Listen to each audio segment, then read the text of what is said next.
My heartfelt pranams to all dear listeners, sisters and brothers of Souls Connect Audiobooks. Today, we are continuing our Chapter 1, Understanding Anger, of the book From Anger to Love. So let's start it. Why do we react the way we do? In a sense, feelings and emotions are ours, but they can be triggered from outside as automatic reactions to situations. In fact, when the mind is not guided by the heart, it is easily affected from outside. Awareness, on the other hand, is beyond the mind and it is not controlled by external factors. So far, there is no scientific experiment that pinpoints a center in the brain corresponding to awareness. The whole purpose of meditation and spirituality is to bring awareness of all that is the mind and to let go of our identification with it, to bring awareness, alertness, and higher consciousness. Understanding the mind through meditation gives us deep insight about what hurts us and why we react the way we do. It all depends on our identification. If we identify with our body, any attack or criticism at the physical level will hurt. For example, your face looks awful. Most people are more insulted when their mind is attacked. Why don't you think? Because we identify more deeply with the mind than the body. That is why bipolar disorder has more stigma attached to it than hypertension. Even though both are serious diseases, one is of the mind and the other of the body. When someone attacks our intelligence, it is even more hurtful. How could you be so stupid? And if someone attacks our ego, it hurts even more. The ultimate hurt comes when they attack our heart. You don't care about us, or you don't know how to love. From that perspective, the mind is more of an outside agency. When someone insults you and you become angry, the person's insult is the remote trigger. So how to be immune to such triggers? If your mind is reacting to remote triggers, it is behaving like a gramophone record, according to the cognates of your past experience that have been laid down as neutral pathways in the brain. As you go on removing the layers of identification, you will discover the awareness of your inner being, your soul. The realization of that distinction between the mental cognates and the higher awareness of your soul is one of the greatest things that can happen to you, because then you are free. When your mind is pretending to play the role of the master instead of simply an instrument, you are a slave of your wishes, functioning like a puppet. This is where establishing a higher goal can help so much. When you focus on that goal, you naturally ignore any thoughts and feelings that distract you from it. Your whole life takes on a new dimension. Interacting with others. But anger is not only about us. What happens when others get angry? Do you try to correct them?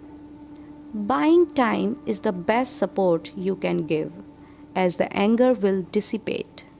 If that is not possible, sit prayerfully, Center yourself and let the person discharge their explosiveness by listening deeply. Make a silent, subtle suggestion that their anger is being pulled out and that they are becoming more loving and understanding.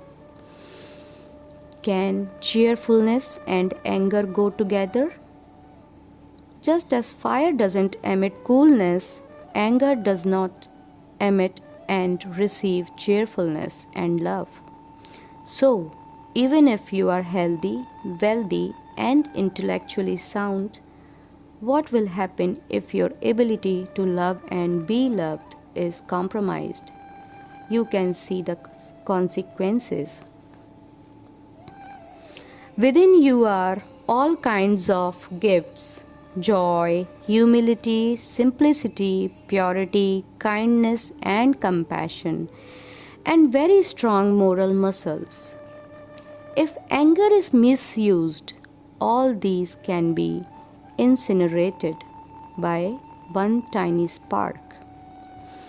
The fire of anger can destroy everything in its trail: physical health, individual peace, mental well-being, harmony in the family, mutual trust, and the bridge connecting you with your higher consciousness. You may have a zillion justifications for lashing out, but why entertain them? When you feel overwhelmed by anger, try the following tips. 1. Sleep on the ground. 2. Regularly do the heartfulness cleaning to remove it. And 3. Meditate upon the light blue color. I am reminded of a funny story. One morning, the Mullah Nasruddin was having tea at his favorite tea shop.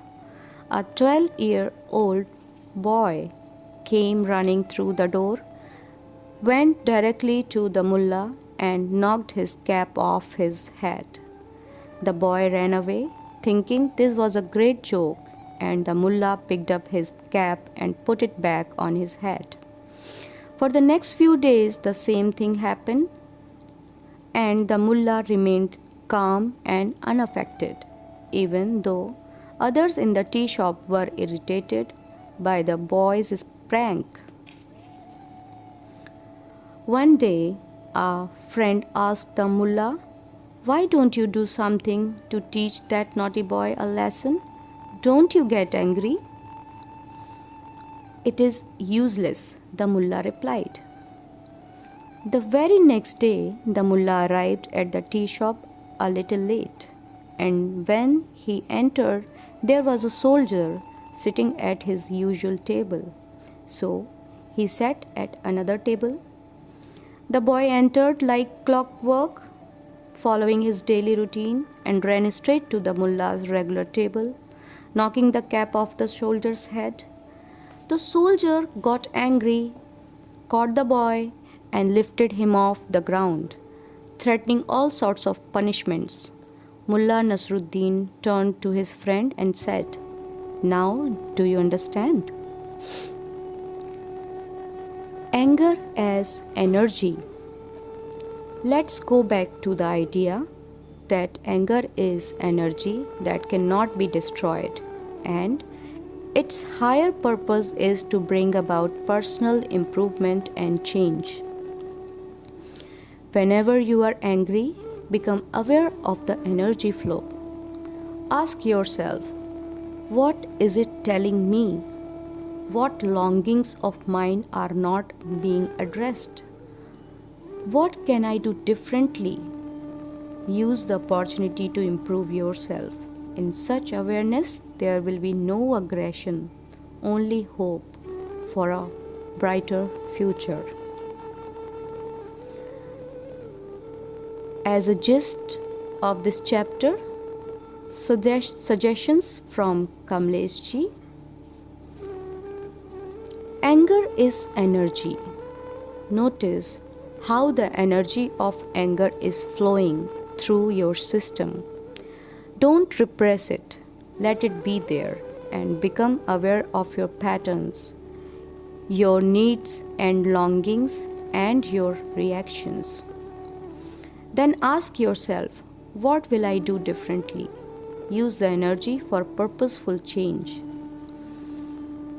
Every emotion signals a change of vibration in your energy field.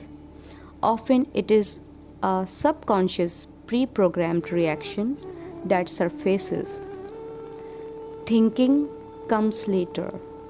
See if you can wait till the reaction passes so that thinking is possible, and then reflect on what could change.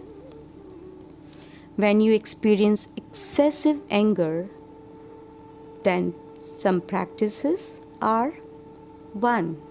Sleep on the ground. 2. Regularly do the heartfulness meditation and cleaning.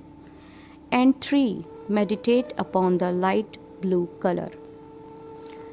Let go of expectations. Welcome criticism and challenges. Shift your awareness to look at the reasons for the anger from a different perspective. Meditation will help you to be aware, pause, and respond with wisdom. When someone else is angry, silently suggest that their anger is being pulled out and they are becoming more loving and understanding. We stop our chapter here and will take up next chapter in the upcoming video. Till then, goodbye and heartful thanks to all of you. Please like, share and subscribe, comment and press the bell icon for new notifications. Thank you very much.